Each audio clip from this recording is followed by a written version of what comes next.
chỉ cần nhìn vào cách tiêu tiền của một người đàn ông, bạn có thể phần nào đoán được con người của anh chàng này như thế nào. Người đàn ông hết mực dịu dàng, nói những lời mật ngọt nhưng không dám chi tiền cho bạn thì chỉ là giả dối mà thôi. Nhìn cách đàn ông chi tiền có thể biết được vị trí của người phụ nữ trong lòng anh ta.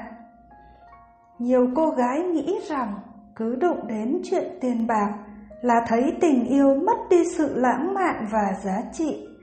Thật tâm khi yêu thật lòng, các cô gái không mấy quan trọng chuyện anh ta sẽ tặng mình những món đồ đắt tiền, hay chỉ là bó hoa mua bên đường, dắt mình đi ăn những nơi sang trọng, hay chỉ ngồi ghế đá công viên. Tuy nhiên, nhìn cách đàn ông chi tiền có thể biết được vị trí của người phụ nữ trong lòng anh ta. Người phụ nữ càng quan trọng thì dĩ nhiên anh ta sẽ không bao giờ ngần ngại mà rút hầu bao. Với đàn ông, không có gì quan trọng bằng sự nghiệp và tiền bạc.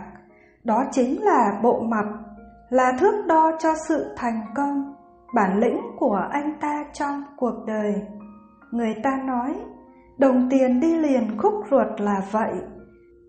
Và dĩ nhiên, thứ đàn ông coi trọng nhất, anh ta sẽ không đem nó đi cho lung tung. Chỉ khi anh ta thấy mối quan hệ đó thật sự quan trọng, bản thân cần vun đắp, muốn đi lâu dài thì anh ta mới không ngừng nuôi dưỡng tình cảm đó. Câu hỏi mà nhiều cô gái vẫn thường băn khoăn nhất là nên cưới một người đàn ông giàu hay nghèo? Câu trả lời là hãy cưới một người đàn ông dám tiêu tiền vì bạn. Thử ngẫm xem, một người đàn ông thu nhập hàng tháng vài chục triệu nhưng lại luôn keo kiệt, xét nét chi tiêu với vợ thì có hạnh phúc không? Sự giàu hay nghèo của một người đàn ông không có gì đảm bảo được sự hạnh phúc và bình yên của người phụ nữ. Để đánh giá mức độ tình cảm của đàn ông đến đâu, hãy nhìn cách anh ta chi tiền. Trong buổi hẹn hò đầu tiên, đàn ông phải mời cô gái đến một nơi sang trọng hoặc tử tế một chút.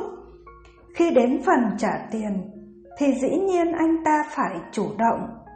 Trong tình yêu, việc san sẻ chi phí cho những buổi hẹn hò, xem phim, ăn uống là chuyện bình thường.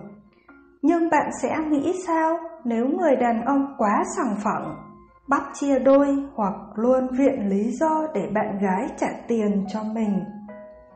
Phụ nữ khôn ngoan không phải là người né tránh chuyện tiền bạc trong tình yêu, mà phải tỉnh táo để nhận biết được tình cảm của anh ta dành cho mình.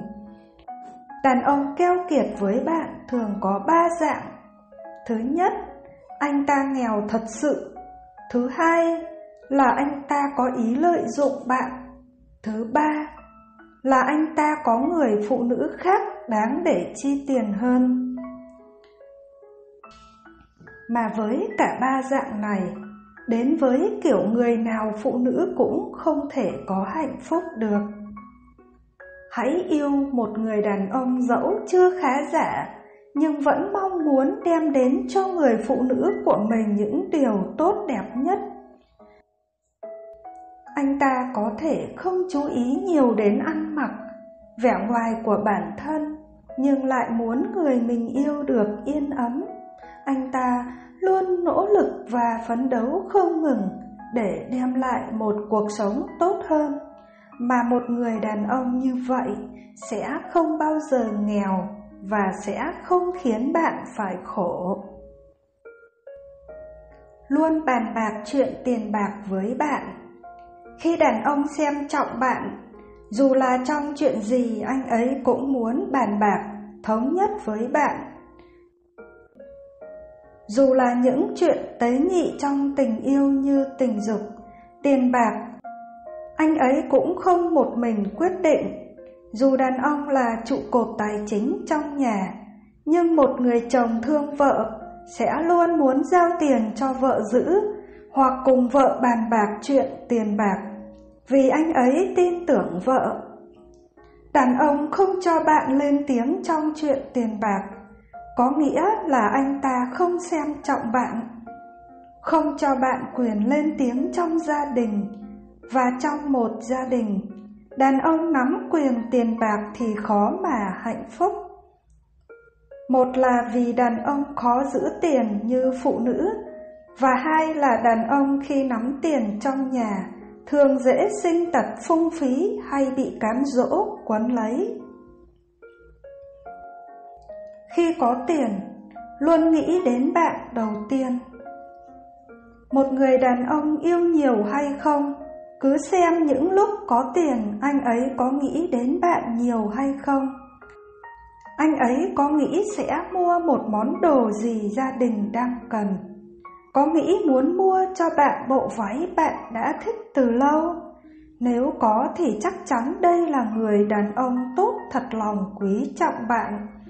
Ngược lại, đàn ông khi có tiền chỉ nghĩ đến bản thân, người khác mà không hề nghĩ cho bạn, thì có nghĩa là bạn chẳng quan trọng với anh ta. Đồng tiền kiếm được là thành quả mà đàn ông muốn chia vui cùng người anh ấy quý trọng nhất.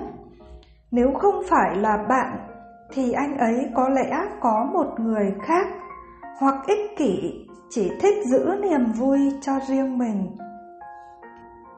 Nỗ lực kiếm tiền vì bạn. Tình yêu chân thành nhất của đàn ông thể hiện ở nỗ lực, cố gắng kiếm tiền vì bạn. Vì yêu bạn nên anh ấy không muốn bạn sống thiếu thốn. Vì muốn bạn tự hào, hãnh diện, anh ấy muốn cố gắng để đạt thành công. Vì thế, nếu đàn ông bận rộn kiếm tiền, cũng đừng nghĩ rằng anh ấy vô tâm, không yêu thương bạn.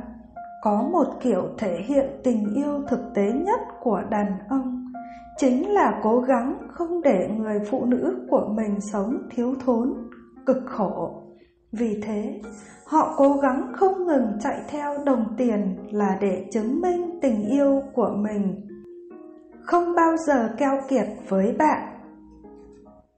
Muốn biết đàn ông yêu thật lòng hay không, yêu bạn nhiều hay ít, cứ nhìn cách anh ấy đầu tư cho bạn. Một người đàn ông yêu bạn không bao giờ keo kiệt tiền bạc với bạn. Ngược lại, họ thực tế muốn chi tiêu cho bạn. Đàn ông yêu thật lòng không, nhiều hay ít, hãy nhớ, đồng tiền không phải là điều duy nhất để quyết định hạnh phúc. Nhưng cách đàn ông thể hiện với đồng tiền sẽ cho bạn câu trả lời, bạn đã chọn đúng người chưa?